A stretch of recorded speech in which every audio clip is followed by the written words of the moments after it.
Hello everyone, welcome to maths class. Today we will continue our chapter 2 addition with exercise 2.2. In this exercise we will learn about properties of addition. Before proceeding to exercise, let's have some important points. So important point 1 is for a property of addition. Addition 1 to a number, किसी भी number में 1 को add करना, ये तो आपने सीखा ही है. फॉर सक्सेसर आपने पढ़ाई है कि किसी भी नंबर में हम जब 1 ऐड करते हैं तो क्या होता है. Now example for this property, if we add 999 to 1 then we will get 1000. हमने अगर 999 में 1 को ऐड करते हैं तो 1000 मिलता है. और अगर हम एग्जाम्पल 2 लें कि हम 1 को ऐड करें किसी भी नंबर में 9981, तो हमें मिलेगा 9982, एक नंबर आगे. 999 के बाद आता है 1000. 1 को ऐड करना, तो हमें adding 1 to a number is a successor. So when we add 1 to a number, the sum is the successor of the number. Properties कोई नई चीज़ नहीं है. जैसे आपने 1 को ऐड करना सीखा है, वैसे ही सेकंड प्रॉपर्टी है एडिंग 0 टू अ नंबर, किसी भी नंबर में 0 को ऐड करना. तो ये हमने कल ही पढ़ा है. इसके लिए भी एग्जांपल देख लेते हैं. एग्जांपल 1, अगर हम 0 को किसी भी नंबर में ऐड करते हैं तो हमें वही नंबर मिलता है, कल हमने पढ़ा था. और कोई एग्जांपल देख लेते हैं. अगर हम किसी भी नंबर में 0 को ऐड करते हैं तो भी हमें वही नंबर मिलता है, कल हमने ये दोनों चीज़ें देखी हैं. सो adding a 0, so when we add 0 to a number, the sum is the number itself. या तो हम 0 को किसी नंबर में ऐड करें तब भी नंबर मिलेगा, या फिर नंबर को किसी 0 में ऐड करें तब भी हमें वही नंबर मिलेगा. ये दोनों प्रॉपर्टी हम पहले पढ़ चुके हैं. हमने सक्सेसर वाली प्रॉपर्टी पढ़ी हुई, तो वो ऐड 1 टू अ नंबर वाली प्रॉपर्टी हो गई. हमने कल पढ़ा था 0 को किसी नंबर में ऐड करते हैं तो क्या होता है, वही हमारी सेकेंड प्रॉपर्टी भी है. Now moving to the third property, order of numbers. Order of number, what is this property. Example लेकर देखते हैं क्या आप इस प्रॉपर्टी को जानते हैं. Let's see. If we add 3 + 4 we will get 7, right. यहाँ तक सबको पता है. क्या ये होता है? Yes, it is possible. Now if we exchange, if we write 4 here and 3 here, और फिर से इन दोनों को ऐड करें तो क्या हमारा आंसर सेम आएगा? यस. हम 4 और 3 को इंटरचेंज करके लिखें, ऑर्डर चेंज करके लिखें, तब भी हमारा आंसर सेम आएगा. अगर हम एक और एग्जांपल देखें इसका, एग्जांपल 2, लेट्स ऐड 124 + 312. इनको ऐड करेंगे तो हमारा आंसर आएगा 436. अभी ध्यान से देखेंगे, इनका ऑर्डर चेंज करेंगे. 312 को हम पहले लिखेंगे और 124 को बाद में. तो क्या इन दोनों को ऐड करने पर हमारा आंसर 436 आएगा? Yes, always. तो हमने इस ऑर्डर ऑफ प्रॉपर्टी में सीखा, ऑर्डर ऑफ नंबर्स में, कि हम ऑर्डर को इंटरचेंज कर लें, 3 + 4 कर लें या 4 + 3 कर लें, तब भी हमारा आंसर सेम आएगा. सो the sum of two numbers remains same even if we change the order of the numbers. This is known as order property. तो हमने 3 प्रॉपर्टी पढ़ी हैं. एक सक्सेसर वाली जिसमें हम 1 को ऐड करते हैं, याद रखेंगे.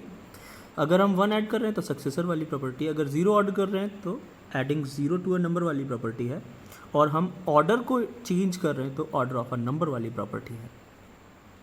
Property number 4 is about grouping of numbers. Let's have an example. देखते हैं इस एग्जाम्पल में आप क्या सीखते हैं. Example number 1, 3 + 4 + 1. Let's say first हम सबसे पहले ले लेते हैं 3 और 4 को एक ग्रुप बना देते हैं और इनको ऐड करते हैं, तो हमें मिलेगा 7 + 1. और हम फिर से ऐड करते हैं तो हमारा आंसर हो जाएगा 8। Is it clear? हमने पहले ग्रुप बनाया, ग्रुपिंग नंबर का प्रॉपर्टी है, तो हम 3 और 4 को पहले ग्रुप कर लिया। अभी इसी को हम अगर ऐड करने जाएंगे तो दूसरी तरीके से ऐड कर सकते हैं। 3 + 4 + 1 ग्रुपिंग करें इनकी। तो ग्रुपिंग करने के लिए अगर हम 4 और 1 को प्रॉपर्टी को अगर इस प्रॉपर्टी के थ्रू करते हैं तो ग्रुप अगर हमने 4 और 1 का कर दिया तो हम 3 को तो सेम लिखेंगे, 3 प्लस, अब 4 और 1 को ऐड करेंगे तो 5, लेकिन इनका सम करेंगे तो टोटल कितना आएगा 8।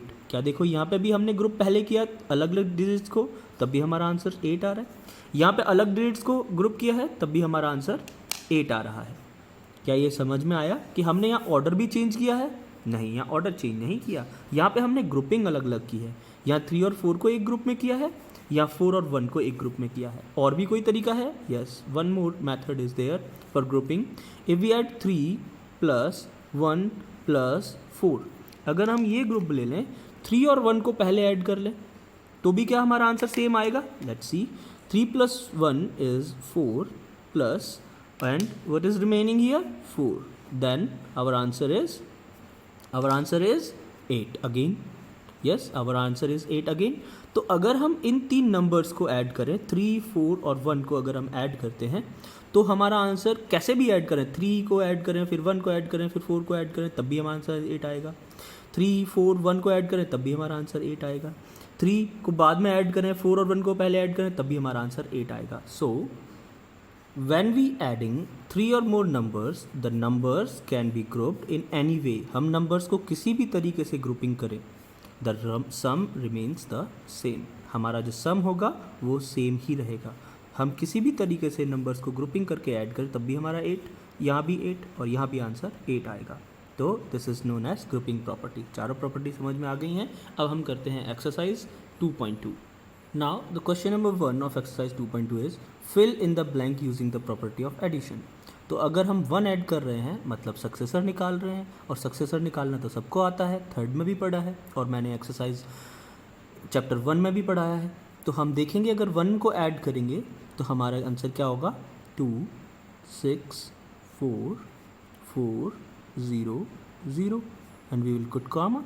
तो ये कौन सी प्रॉपर्टी ऐसे आया है?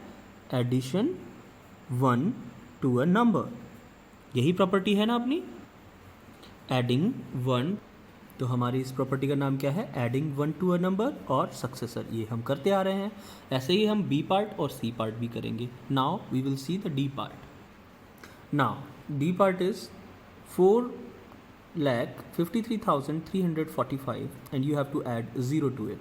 तो ज़ीरो प्रॉपर्टी क्या कहती है? अगर हम ज़ीरो किसी भी नंबर में ऐड करते हैं तो वही नंबर हमारा आंसर हो जाता है।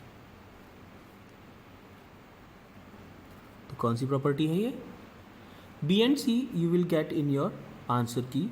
तब तक आप इनको करके देखेंगे, आंसर आपका वही आता है जो हमारी आंसर की में है। तो बहुत अच्छे कर रहे हो आप।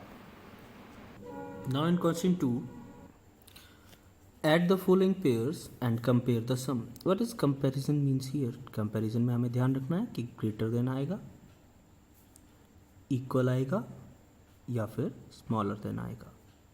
हमें इस एंड की जगह पे कौन सा साइन लगाना है? इन 3 साइन में से, है ना। कंपेयर का मतलब है हमें कंपैरिजन करना है कि इनका सम और इसका सम ज़्यादा आएगा, किसका सम ज़्यादा आएगा, किसका सम कम आएगा, या फिर ये दोनों का सम बराबर आएगा। तो हमने ऑर्डर प्रॉपर्टी में देखा है कि हमारा नंबर अगर सेम है तो हम उन्हें किसी भी ऑर्डर में लिख लें, हमारा आंसर सेम आएगा। तो देखो 22,450 लिखा हुआ है, या भी 22,450 लिखा हुआ है। Next number is 5,67,225। Yes, next number here is 5,67,225। तो बिना ऐड किए हम इनको बोल सकते हैं कि दोनों नंबर का ऐड या सम सेम आएगा, है ना। हमें सम निकालने की ज़रूरत नहीं है, हम वैसे ही बोल सकते हैं कि दोनों का सम कैसा आएगा, इक्वल। फिर भी अगर हमें नहीं समझ में आ रहा है कि दोनों का सम इक्वल कैसे आएगा तो हम यहाँ पर ऐड करके देख लेंगे इन दोनों को, then we will write the answer. इन दोनों को ऐड करेंगे तो हमें 589675 मिलेगा इन दोनों को ऐड करने के बाद में। और हम इधर इन दोनों को ऐड करेंगे तो भी हमें सेम नंबर मिलेगा। आप इन्हें रफ में ऐड करके देख सकते हैं। 5 7 now add 2 + 4 6 now add 7 + 2 9 6 + 2 8 and then 5 + 0 5। तो हमारा सम दोनों का सेम आया है तो हम क्या लगाएंगे यहाँ पे साइन, इक्वल। कंपैरिजन किया हमने और ये देखा कि दोनों का सम सेम आया है। और हम विदाउट एडिशन भी बता सकते थे। कैसे बता सकते थे, कौन सी प्रॉपर्टी से बता सकते थे, ऑर्डर प्रॉपर्टी से। Now we will see the B. और इसी तरह से आपको B, C and D part करने हैं। अब आपको ये भी बताना है किस में हमारा ग्रेटर देन आएगा, किस में इक्वल टू आएगा, किस में लेस देन आएगा। जिसमें इक्वल टू आना है उसमें तो आप देखकर ही बता सकते हो कि सेम नंबर्स हैं, सेम डिजिट्स हैं, सेम नंबर्स अगर हमारे पास हैं दोनों साइड एंड के, तो वो दोनों का सम कैसा रहेगा, इक्वल रहेगा। इसी प्रॉपर्टी से आपको बाकी के सारे क्वेश्चंस करने। Now we will do the question number C.